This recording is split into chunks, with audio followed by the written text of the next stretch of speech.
Hello students. बच्चों, कल मैंने आपको श्रृंगार रस तक पढ़ा दिया था और आज उससे आगे चलते हैं। लास्ट वीडियो में मैंने आपको श्रृंगार रस तक रीड करा दिया था, एक्सप्लेन कर दिया था। अब आज हम हास्य रस की ओर चलते हैं। तो हास्य रस में बच्चों, हास्य रस की डेफिनेशन देखेंगे, पहले रीड कराऊंगी, फिर एक्सप्लेन करूंगी, एग्जाम्पल बताऊंगी। जहाँ कवि किसी की विचित्र वेशभूषा, चेष्टा तथा कथन का वर्णन करके हास्य नामक स्थायी भाव को जगाता है और विभाव आदि से पुष्ट कर देता है, वहाँ हास्य रस कहा जाता है। उदाहरण कहाँ है? यानी जहाँ किसी की विचित्र वेशभूषा होती है, किसी व्यक्ति की विचित्र वेशभूषा होती है, या कि कोई बात ऐसी कह देता है कि तो तब हमें हंसी आती है, और वहीं हास्य नामक स्थायी भाव जागृत होता है हमारे मन में, जिसका स्थायी भाव हास्य है और हास्य रस वहाँ जागृत होता है। जैसे बतरस लालच लाल की मुरली धरी लुकाए, सोह करे बोहन हंसे, देन कहे नट जाए। तो कृष्ण की मुरली छुपा रख दी है और उसे कृष्ण को की मुरली छुपा के रख दी है, और वहाँ कृष्ण जब मांगते हैं तो उनसे मजाक करते हुए, उसे हंसी मजाक करने के साथ वहाँ उनको मुरली, उनकी बंशी को छुपा देते हैं, हंसाते हैं, उनको हंसाने का दिया गया है। और अगला है उदाहरण, सिर घोट मोट पर चुटिया थी लहराती, थी तोंद लटक कर घुटनों को छू जाती, जब मटक मटक कर चले हंसी थी भारी, हो गए देख कर लोटपोट नर नारी। कहने का तात्पर्य है कि ये किसी की विकृत वेशभूषा है तो उसे देखकर लोग हंस रहे हैं, हंसी के मारे ताली बजाते हैं, हंस के मारे लोटपोट हो जाते हैं, मीन्स लोटने लगते हैं, पेट में दर्द होने लगता है हंसते हंसते।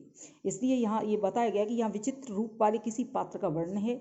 यह पात्र जो जिसके कारण हंसी आ रही है वो आलम्बन है, जो दर्शक हैं उसे देख रहे हैं वो आशय हैं, और मटक पटक कर चलना वो उद्दीपन भाव है। हंसना, लोटपोट उठना ये अनुभाव हैं, तथा हर्ष औत्सुक्य आदि संचारी भाव हैं। इस प्रकार यहाँ हास्य रस की व्यंजना है। अगला आता है बच्चों करुण रस। करुण रस जिसका स्थायी भाव शोक है। जहाँ शोक नामक स्थायी भाव विभाव आदि से संयुक्त होकर रस दशा को प्राप्त होता है, वहाँ करुण रस कहा जाता है। करुण रस यानी इसका स्थायी भाव शोक होता है। जब हम किसी को बहुत दुखी देखते हैं, कोई ऐसा दृश्य देखते हैं जहाँ जैसे कहीं किसी की मृत्यु हो जाती है, किसी के चोट लग जाती है, कोई कष्ट होता है, तो उसे देखकर हमारे मन में भी शोक उत्पन्न होता है, हम दुखी होते हैं, तो वही करुण रस प्राप्त होता है। वही ये जो शोक नामक स्थायी भाव है वो हमारे मन में जागृत होता है और वहाँ करुण रस उत्पन्न होता है। जैसे शोक विकर सब रोबहि रानी, रूप सील बल तेज बखानी, करहि विलाप अनेक प्रकारा, परहि भूमि तल बारहि बारा।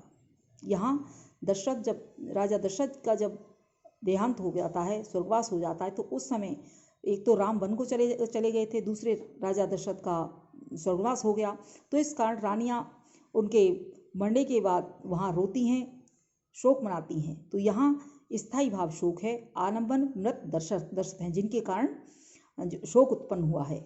आशय रानियाँ हैं जो रो रही हैं, और रोना, राजा के बल का प्रताप आदि का वर्णन करना, बार बार भूमि पर गिरना, ये अनुभव हैं।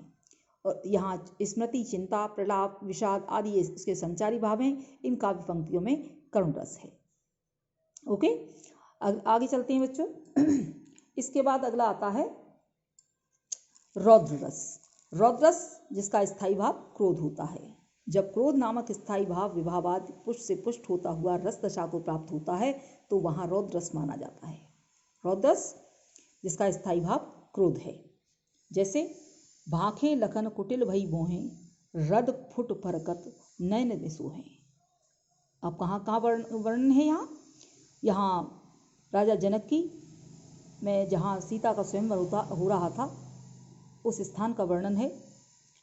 तो यहाँ रौद्रस का वर्णन है, यानी लक्ष्मण क्रोधित होते हैं क्योंकि परशुराम जी वहाँ क्रोधित हो रहे हैं टूटे हुए धनुष को देखकर। तो जानते हुए वो क्रोधित हो रहे हैं, तो उनकी बातों का, उनके प्रश्नों का जवाब देने के लिए लक्ष्मण क्रोधित हो जाते हैं, और क्रोधित होने के कारण उनकी भौहें तन जाती हैं और उनके ओठ फड़कने लगती हैं। तो यहाँ लक्ष्मण के क्रुद्ध होने का वर्णन है। स्थायी भाव यहाँ क्रोध है। आलम्बन जनक के वाक्य हैं। आश्रय लक्ष्मण है। सभा में उपस्थित राजा धनुष आदि दर्शन उद्दीपक है। भौहों का कुटिल होना, होठ फड़कना, नेत्रों का कुल होना आदि ये कायिक अनुभव हैं। आवेश, चपलता, उग्रता आदि संचारी भाव हैं। अतः यहाँ रौद्र रस की व्यंजना है, यानी यहाँ रौद्र रस है। इसके बाद आता है बच्चों वीर रस। चलो रौद्र रस का और एक और उदाहरण बताई दे रही हूँ आपको। अतिरस बोले वचन कठोर, बेग दिखाओ मूड नत आजू, उलटऊँ मही जग लग तब राजू, जो राउर अनुशासन पाऊँ, कंदुक एव ब्रह्मांड उठाऊँ, कांचे घट जिमी डारियों फोरी, सको मेरु भूले इव तोरी। यानी अगर इसका हमें भाव मालूम है तो हम बता सकते हैं कि यहाँ कौन सा रस है, रौद्र रस है या वीर रस है। तो यहाँ इसमें रौद्र रस की व्यंजना है। अगला है बच्चों वीर रस। जब उत्साह नामक स्थायी भाव विभाव आदि के संयोग से रस दशा को प्राप्त होता है तो वहाँ वीर रस होता है। वीर रस के लिए जैसे वीर रस के और भी कई भेद होते हैं। वीर रस में युद्ध वीर आता है, दान वीर भी आता है, धर्मवीर आता है और दयावीर होता है। तो यहाँ युद्ध वीर है और लेकिन उसका स्थायी भाव उत्साह ही रहता है। युद्ध वीर में मानव समाज में अरुण पड़ा, जल जंतु बीच हो वरुण पड़ा, इस तरह भवकता राणा था, मानो सापों में गरुण पड़ा। ये युद्ध वीर अर्थात वीर रस का उदाहरण है और यहाँ उत्साह स्थायी भाव है। जैसे इसमें दिया गया है, जब दहक उठा सीमांत पुकारा, माने शीश चढ़ाने को, नौजवान लहू तब तड़प उठा, हंसते हंसते बलि जाने को, गरजे थे लाखों कंठ, आज दुश्मन को मजा चखाएंगे, भारत धरणी के पानी का जौहर जग को दिखलाएंगे। यहाँ भारत की सीमा पर आक्रमण होने पर भारतीय युवकों की वीर भावना का वर्णन किया गया है। आलम्बन शत्रु हैं, माँ की पुकार शत्रुओं का आक्रमण आदि उद्दीपन है, भारतीय युवक आश्रय हैं, गर्जना शत्रुओं को चुनौती देना आदि अनुभव हैं, उग्रता चपलता और धृति ये संचारी भाव हैं। इस प्रकार यहाँ वीर रस है। वीर रस के और भी उदाहरण आपको बता देती हूँ। जैसे सरफरोशी की तमन्ना अब हमारे दिल में है, देखना है जोर कितना बाजुए कातिल में है। तो यहाँ वीर रस है जिसमें उस स्थायी भाव इसका उत्साह है, यानी मन में उत्साह उत्पन्न होता है, वहीं वीर रस होता है। अगला आता है बच्चों भयानक रस।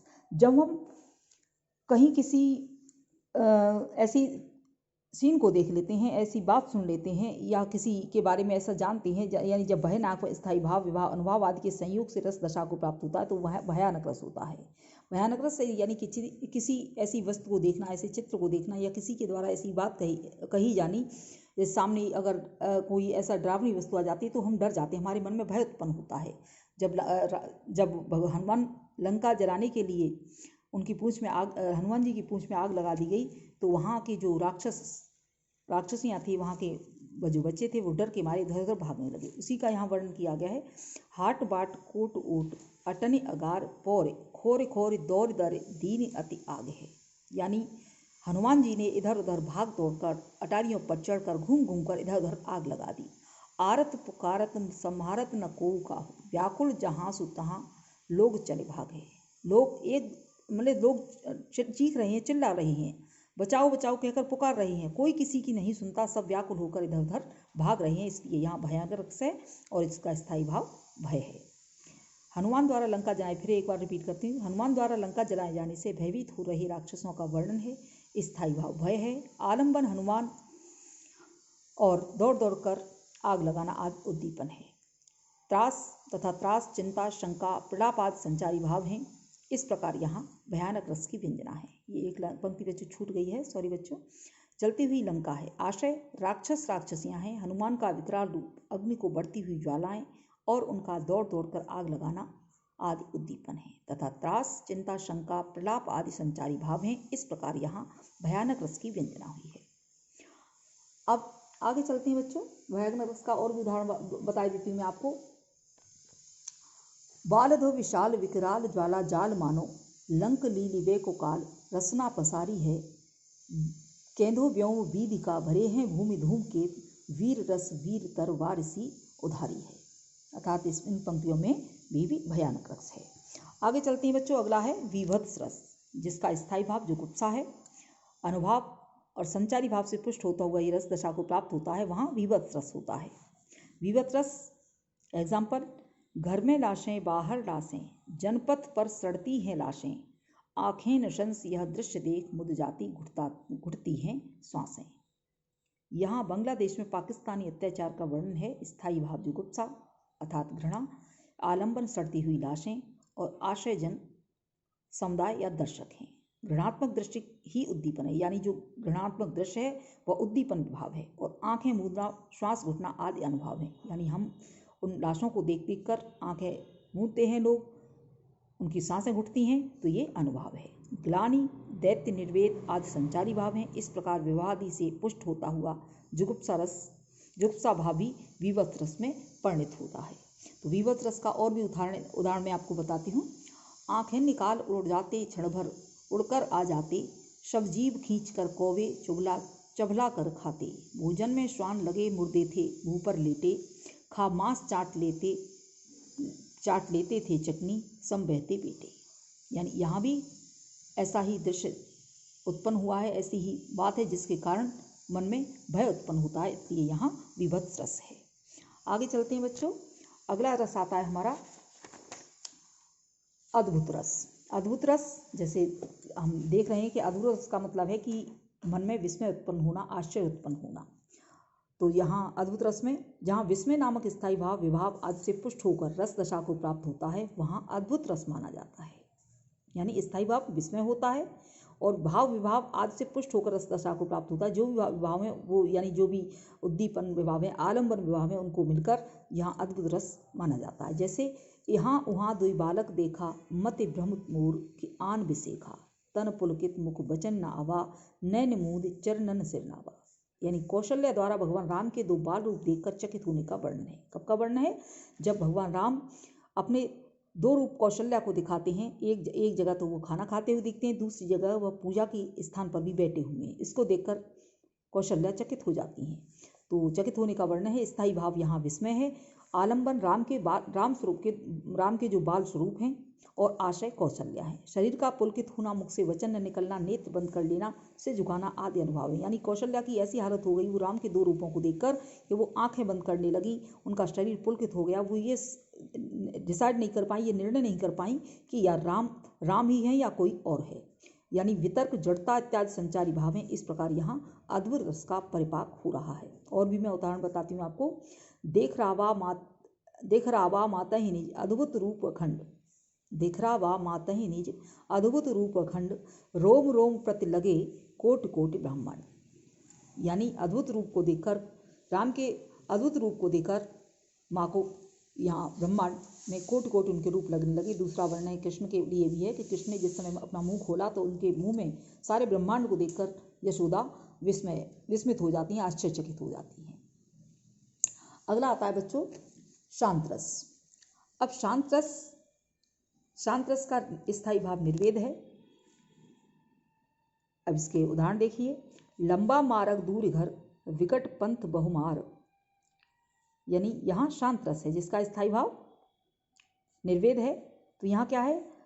स्थायी भाव विभाव अनुभाव आदि से पुष्ट होता हुआ रस दशा को प्राप्त होता है, वहाँ शांत रस माना जाता है। इसमें है अबलो नसानी अब न सहो, राम कृपा भवनिसा सिरानी, जागे फिर न डसे हो, परवस जान हस्यो इन इंद्र, निज बस हेनस हंसे हो, मन मधुकर पन कर तुलसी, रघुपति पद कमल बसे हो। यहाँ तुलसी अपने हृदय की स्थिरता और संसार की व्यर्थता आदि का वर्णन कर रहे हैं। स्थायी भाव निर्वेद है। आलंबन आयु का व्यर्थ जाना, इंद्रियों द्वारा उपहास उद्दीपन है। ज्ञान प्राप्ति, संसार की अमरता एवं मन को राम के चरणों में लगाने आदि के कथन अनुभव हैं। धृति, वितर्क, मति आदि संचारी भाव हैं। इस प्रकार यहाँ शांत रस है। शांत रस जहाँ भक्ति भावना का मन में उदय होता है वहाँ भी शांत रस ही आता है। कहो संतो क्यों पाइए दुर्लभ हरि दीदार। तो जैसे उदाहरण दिए गए हैं, तो ये शांत रस का स्थायी भाव निर्वेद है। अगला आता है बच्चों वात्सल्य रस, यानी वत्सल रस जिसका स्थायी भाव वात्सल्य है। विभाव अनुभाव और संचारी भाव से पुष्ट होकर रसत्व को प्राप्त होता है, वहाँ वत्सल रस होता है। और इसके भी वात्सल रस के भी दो पक्ष होते हैं, संयोग और वियोग। यानी बच्चे जब माता पिता के साथ रहते हैं तो वहाँ संयोग रस होता है, और कभी दूर चले जाते हैं तो माता पिता उनकी बहुत याद करते हैं तो वहाँ वियोग रस होता है। इसमें दिया गया है वात्सल रस में, जसोदा हरि पालने झुलावे, हलरावे दुर्रावे मलावे, जो सो कछुकावे, मेरे लाल को आव निदरिया, बहुत ही नाच जान। यानी कबहू पलक हरे मूद लेते हैं, कबहू अदर फरकावे, सोबत जान मौन हो रहे कर कर सैन बतावे, जो सुख सूर अमर मुनि दुर्लभ, सो नंद भावे पावे, जसोदा हरि पालने झुलावे। यशोदा जी कृष्ण को पालने में झुलाते हुए बड़ी प्रसन्न है, बहुत प्रसन्न है। और प्रसन्न क्या क्यों है? क्योंकि वो अपने बच्चे को सुला रही हैं। कृष्ण के पथ प्रेम का वर्णन है। स्थायी भाव यहाँ वात्सल्य है। आलंबन कौन है? शिशु कृष्ण है, कृष्ण आलंबन है, यशोदा आश्रय हैं। और कृष्ण की जो चेष्टाएं हैं, पलक मूदना, कभी इधर उनके फड़कना, उनको दुलारना, गाना, ये उद्दीपन विवाह हैं। और कृष्ण यशोदा के द्वारा कृष्ण को हिलाना, दुलाना, उनको प्यार करना, उनका चुंबन लेना, ये आदि अनुभाव हैं। हर्ष आदि संचारी भाव हैं। इस प्रकार यहाँ संयोग वत्सल है। वियोग का उदाहरण देखिए। जसोदा बार बार यों भाखे, है को ब्रज में हितु हमारो, चलत गोपाल ही राखे। कमल नयन गुण टेरत टेरत, अधर बदन कुम्हलानी, सूर कहाँ लग प्रकट जनाऊं, दुखित नंद जू की रानी। यहाँ जब यशोदा के पास से कृष्ण मथुरा चले जाते हैं तो उस समय का वर्णन यहाँ कहा गया है। यहाँ कृष्ण बलराम के मथुरा गमन पर यशोदा के वियोग दुख का वर्णन है। आलंबन कृष्ण का मथुरा गमन है, आश्रय यशोदा है। श्री कृष्ण की लीला आदि का स्मरण उद्दीपन है। गुण कथन, अधर बदन का कुम्हलाना आदि अनुभाव हैं। चिंता, वितर्क, स्मृति आदि संचारी भाव हैं। इस प्रकार यहाँ वियोग वत्सल की सफल व्यंजना हुई है। बच्चों, वियोग रस का और भी उदाहरण है। वियोग रस में और भी मैं आपको बताती हूँ। जैसे वियोग रस का उदाहरण है, रे नृप हे खग मृग हे मधुकर श्रेणी, तुम देखी सीता मृगनयनी। यानी भगवान राम सीता की खोज में वन के जीव जंतुओं से, वन के पेड़ पौधों से सीता की खोज पूछते हैं। वो पूछते हैं कि तुमने मृगनयनी सीता को क्या कहीं देखा है? तो ये भी यहाँ वियोग रस का वर्णन है। ओके बच्चों, अब जो भी आपका वर्क है या जो थोड़ा सा मुझे और एक्सप्लेन करना है वो नेक्स्ट वीडियो में आपको एक्सप्लेन करती हूँ।